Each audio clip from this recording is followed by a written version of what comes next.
When an Israeli airstrike hit the Gaza home for the handicapped, Sally Saqr was left shattered. Her pelvis, both legs, and an arm were broken, her skull fractured, much of her body burned. But after a week in the hospital, Sally's mother was forced to bring her home because Gaza's main hospital needed the bed for other injured victims.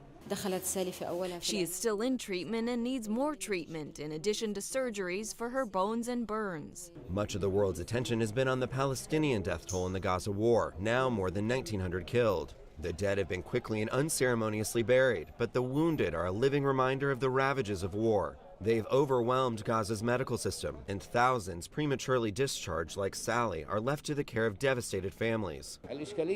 Where can they go? They have no place to go to. This is part of the problem. The other part is that patients go back to their houses and they don't have electricity, water, or services for living there. So this is a big problem.